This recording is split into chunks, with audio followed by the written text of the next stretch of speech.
The presidential election is understandably getting the bulk of the attention this campaign season, but there are many other important decisions for voters. In Miami-Dade, for example, because of term limits, there will be significant changes to the commission and to the school board. CBS 4's Jim DeFede is joining us now. And Jim, let's start with the 3 school board races on the ballot and the challenge they'll face in helping to guide the schools through this very difficult pandemic. No, absolutely. We haven't really seen this level of turnover on the school board in some time. And I think we can sort of put up some full screens that sort of show you some of the races that are in play here, you know, some of the contestants. So there you go. You can just scroll through them. I'll let folks sort of see for themselves.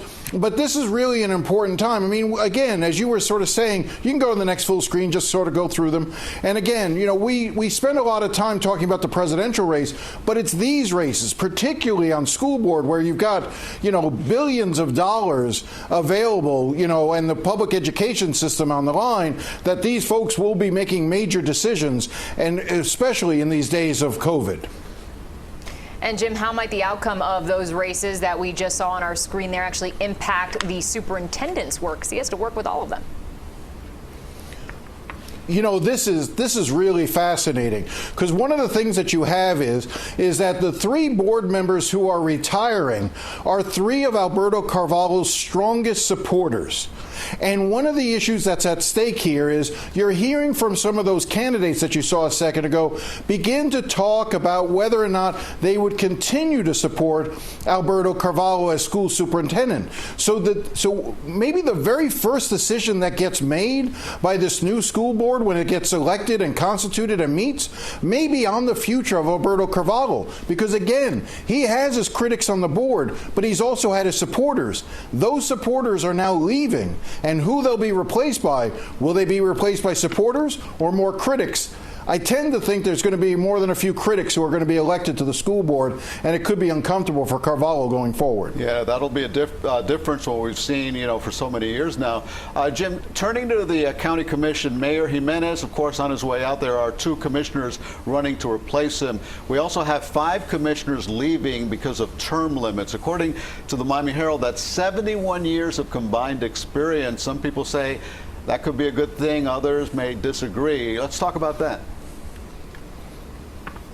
Yeah, look at them on your screen. This is a 13-member commission, and when you have 5 members leaving, that really does change. Now, you'll notice, anyone who's been a good observer, you'll notice that Dennis Moss is one of the commissioners who's leaving, and you may have also saw he's leaving the county commission where he's term limited, and now he's running for a seat on the school board. So staying in the public sector, so to speak. But look, the fate of the commission and the fact that we'll have a new mayor, it could be a very telling moment that we see going forward in Miami-Dade County as they grapple with a lot of very tense issues.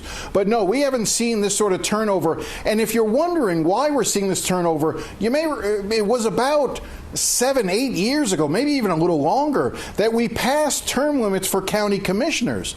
But what the county commissioners did was they arranged it in such a way as to exempt them, so they all got clean slates. So it's just now taking effect, the term limits that were passed almost a decade ago by voters in Miami-Dade County.